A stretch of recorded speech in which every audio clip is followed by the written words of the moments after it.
galera, meu nome é Roberto, você está no Tá em Choque e hoje nós vamos começar uma nova etapa da nossa matéria de circuitos elétricos, que é a etapa final, falando sobre frequência complexa e posteriormente sobre transformada de Laplace e transformada de Fourier.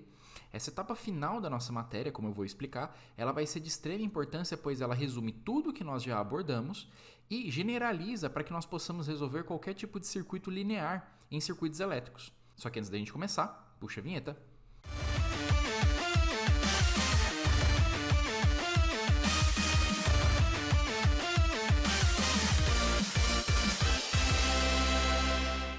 Então, até o momento nós estudamos componentes lineares RLC, ou seja, resistores, indutores e capacitores, em regime CC puro ou em regime CA puro.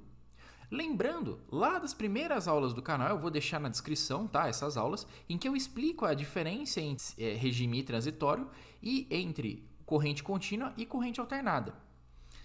O que vale ressaltar é que até o momento nós viemos estudando dois casos específicos que têm muitas aplicações na nossa vida real, só que são apenas dois casos específicos de um modelo bem comportado, mas nem sempre é assim.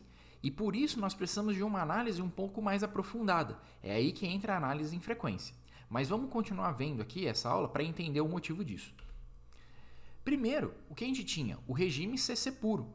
Então, dado uma entrada em que eu saía de um nível de tensão e ia para outro nível de tensão bem estabelecido, como você pode ver aqui na figura, eu tinha uma saída que podia ter um comportamento exponencial, linear ou oscilante, mas no final ela se estabilizava e atingia um regime permanente CC também.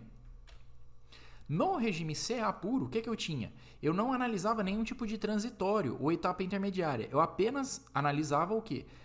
A parte estável do meu sistema. Dado uma entrada sinusoidal, eu teria também uma saída sinusoidal bem comportada, em que a única coisa que poderia alterar entre a entrada e a saída são as fases e as amplitudes.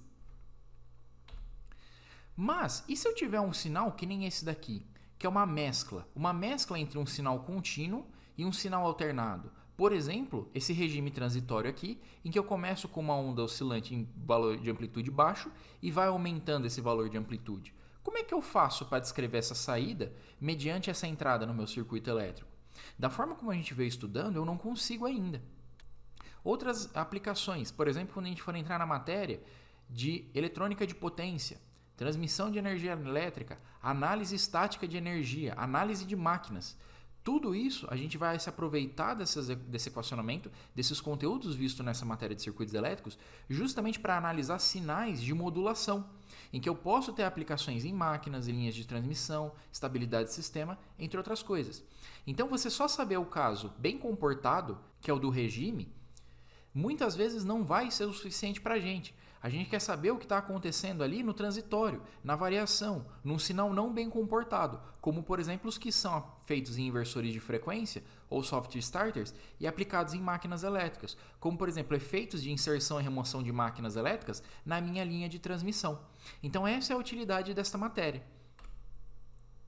Então, para a gente começar a entender o conteúdo, nós precisamos falar sobre a frequência complexa. E o que é essa frequência complexa? Ela é uma forma genérica de analisar vários tipos de formas de ondas. Dadas certas observações, ela pode ser aplicada para representar os casos CC e CA, com e sem chaveamento, para analisar regime permanente e transitório. Ou seja, é uma forma de representação que eu consigo compactar todas aquelas informações do meu sistema e mostrar elas de uma única vez, com uma única equação, uma única forma de onda, para quem está lendo ali para o meu usuário ou para a minha análise do circuito. Então, a frequência complexa ela é uma generalização dos casos que a gente veio analisando anteriormente. E, para você poder aplicar a frequência complexa, você tem que ter em mente o quê? Toda forma de onda linear pode ser escrita como a sobreposição de um valor constante, exponencial e sinusoidal. E isso é o que eu vou mostrar agora de forma matemática, tá? E vai ser rápido, tá? E indolor, pode ficar tranquilo, não vai ser uma matemática pesada, apenas para mostrar para vocês matematicamente que isso é verdade, e depois a gente vai ver uma representação gráfica para ficar bem simples de entender. E essa análise que eu vou fazer, ela é muito parecida com a análise de fasores. Em suma, são fasores do que a forma como a gente está analisando. Só que os fasores, como a gente vinha trabalhando, eles eram exclusivamente para regime CA permanente. Agora a gente vai extrapolar e vai fazer de uma forma genérica. Então veja bem, o que eu estou falando aqui é o seguinte: qualquer forma de onda, tensão ou corrente, pode ser escrita como a sobreposição, ou seja, o conjunto de valor constante, exponencial e sinusoidal. Então vamos analisar aqui como a forma de onda da tensão. O mesmo valeria para a corrente, tá? Mas eu só estou escolhendo tensão para colocar aqui a simbologia, tá bom? Então eu tenho uma tensão no meu tempo, uma forma de onda de tensão no tempo, que ela é dado por um valor de pico, multiplicado por uma exponencial, multiplicado por um cosseno. A exponencial, por sua vez, ela vai ter um fator sigma em função de t.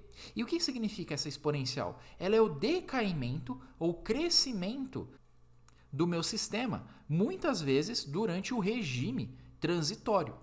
Por sua vez, o cosseno de ωt mais θ, ele vai me representar o quê? A parte oscilante do meu sistema, que depois vai se estabilizar no regime. Então, ωt é uma função da frequência que representa a frequência que o meu sistema oscila. E o θ é esse meu ângulo de defasagem do sinal. Assim como nós havíamos visto em fasores para a corrente alternada. Por sua vez, o termo exponencial, ele apareceu onde?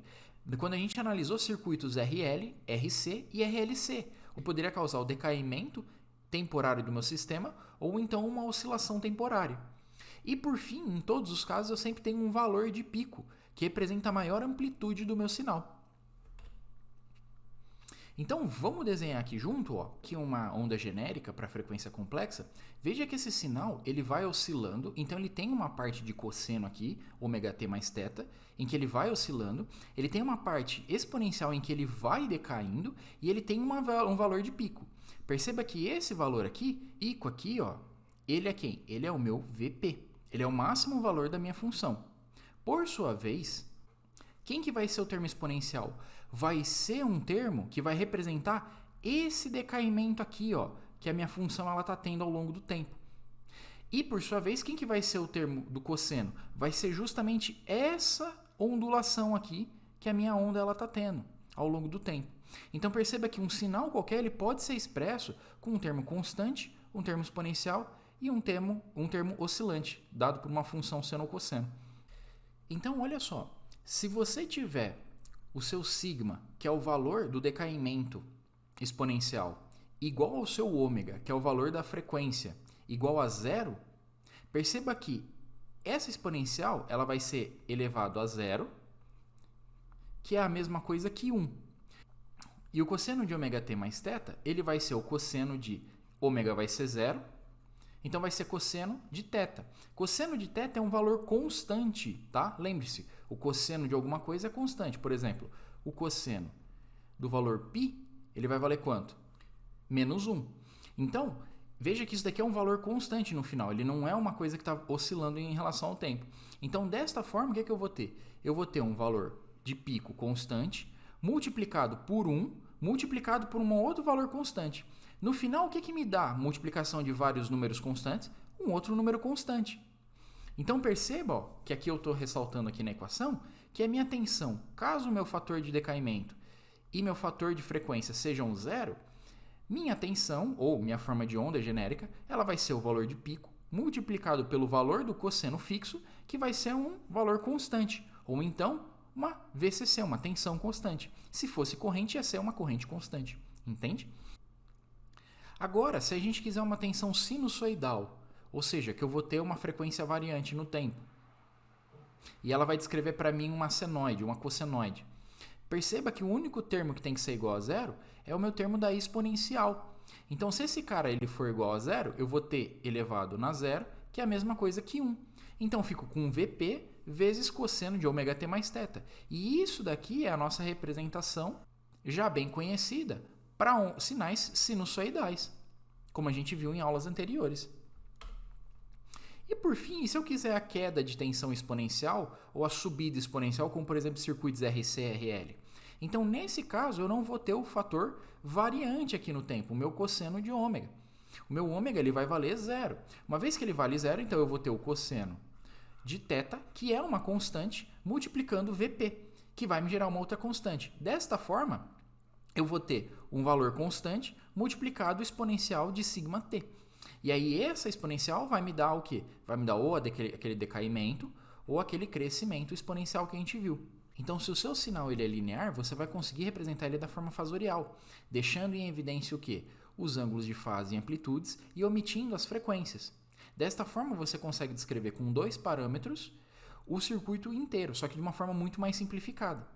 Então, veja só, se você pega a parte real da sua equação genérica para definir uma forma de onda linear, então, no final, você vai ter o quê? Quebrando aqui as coisas. Você vai ter a parte real de uma tensão de pico, que é uma constante, multiplicado pela exponencial de σt, que é o termo de decaimento, multiplicado pelo exponencial de jωt vezes exponencial de θ. Isso daqui é o quê? Aplicação de fórmula de Euler apenas para a gente substituir esse cosseno feio. Por enquanto não está tão bonito, porém o que a gente vê? A gente vê que a gente tem 3 exponenciais aqui. Uma em função do t, uma em função do tempo, outra em função de tempo, e a outra apenas um valor constante. Desta forma, rearranjando a equação, eu vou ter o quê? Que a minha tensão, o meu sinal, ao longo do tempo, ele vai ser a parte real de um valor aqui que eu representei por V bolinha, que é aquela notação de fasor, para indicar o quê? Um valor de pico. Multiplicando quem? Exponencial de sigma mais jωt. Então, esse termo aqui, ele é constante e representa a nossa amplitude do sinal. Esse termo aqui, ele vai representar a nossa variação. E olha que bonitinho, o sigma, ele é real, então ele representa o quê? Um tipo de variação, que é o decaimento exponencial. O ômega, ele representa outro valor de variação, que é a variação ao longo do tempo, ou seja, a oscilação que a gente viu no circuito CA. E perceba que ele é um número o quê? Imaginário. Então você está separando os dois tipos de oscilações no seu sistema. Então, representando na forma fasorial o seu sinal, o que a gente vai ter? A gente vai ter que o seu fasor aqui, do seu sinal, ele vai ser igual ao valor de pico multiplicado por exponencial de θ, que é o ângulo de fase do seu sinal.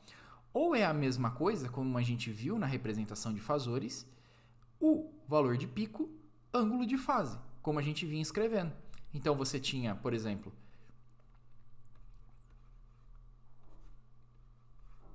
120, ângulo de fase 30 graus. Relembrando, o que era isso? Era o valor de pico do meu sinal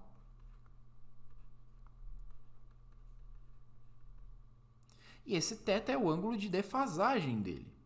E, por sua vez, para o sinal ficar bem caracterizado, o que a gente tem que ter? A gente surge com um novo tipo de frequência, que é a frequência complexa, ou S. Ela vai ser dada pelo sigma e pelo ômega, em que o sigma, como eu disse, ele vai representar o decaimento ou o crescimento exponencial, e o ômega ele vai representar aquela nossa variação fixa de forma sinusoidal. Perceba também que não é à toa, um é real e o outro ele é imaginário, dado por esse J aqui, o número complexo. Por quê? Para distinguir cada um desses sinais. Falar, ó, esse cara ele é um tipo de oscilação, um tipo de decaimento, esse outro cara aqui é outro tipo de oscilação, outro tipo de frequência que eu estou analisando no meu sistema. E as unidades de medida, elas se mantêm aquelas que nós já analisamos anteriormente. Então, o meu sigma ele vai ser dado em Nepers por segundo e meu ômega ele vai ser dado em radianos por segundo, como a gente já viu nas outras aulas, tá? Então, a frequência complexa ela é uma soma desses dois sinais. Bem, vamos fazer agora uns exercícios para a gente fixar esse conceito, que ele vai ser importante para as próximas aulas. Então, eu estou dando aqui alguns tipos de formas de onda, e aí eu queria converter elas para frequência complexa, ou seja, expressar elas de uma forma genérica. Então, vamos lembrar. Para eu expressar qualquer sinal, tá? Então, um sinal de tensão ao longo do tempo, ele vai ser dado por um valor de pico, multiplicado por uma exponencial elevado a um fator de decaimento em função do tempo, multiplicado pelo cosseno de ômega t mais θ, em que ômega é minha frequência de variação angular e θ é o meu ângulo de fase, ou seja, defasagem inicial do meu sinal. Então, quando eu tiver isso daqui ao longo do tempo, para escrever na forma de frequência complexa, eu tenho que converter para frequência. E a gente viu então que a gente converte em fasor, em que o valor do meu fasor ele vai ser dado pelo valor de pico, ângulo de fase do meu sinal, e ele vai ter uma outra parcela que vai ser o quê? Vai ser a minha frequência complexa, que vai ser composta do meu sigma mais j ômega, beleza? Então, se eu tenho um sinal de 6 volts, como é que eu posso representar ele? Perceba que esse 6 volts ele é um sinal em que eu só tenho o Vp. O meu exponencial é 1 e o meu cosseno ele é 1. Então, dessa forma, como é que eu vou representar esse cara? Eu vou representar ele na forma fasorial, sendo igual a Vp, que é 6, ângulo de fase de 0 graus. E como é que fica a minha frequência complexa? A minha frequência complexa ela vai ser igual a 0. Por que 0? Porque eu não tenho nem o termo sigma, nem o termo ômega. Aí vamos analisar esse sinal de corrente aqui. 6e na menos 2t. Então, eu sei que o meu I de t ele vale 6e na menos 2t. Então, eu tenho aqui um valor de pico, eu tenho um valor exponencial e eu não tenho um valor de cosseno. Então, dessa forma, quem que vai ser o meu fasor? Ele vai ser igual ao valor de pico, 6, ângulo de fase de quanto? De 0 graus. Por quê? Porque eu não tenho. E quanto é que vai ser a minha frequência complexa, o meu S? Ele vai ser sigma, que é o valor da minha exponencial, nesse caso, menos 2. Tem um ômega? Não, então é só menos 2. Uma pequena gafe aqui, né? Eu escrevi V, é I aqui, desculpa aí. E agora, para esse último circuito, como é que ficaria? Eu teria meu sinal V de t igual a 6 cosseno de 4t mais 10.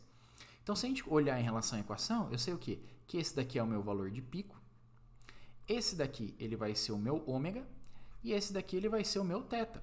Então, o meu fasor ele vai ser igual a 6, que é o valor de pico, ângulo de fase de θ, que é 10. E quem que vai ser a minha frequência complexa? A minha frequência complexa ela vai ser justamente dado por sigma, que é 0, nesse caso, já que eu não tenho esse termo exponencial, vezes ômega, que é 4.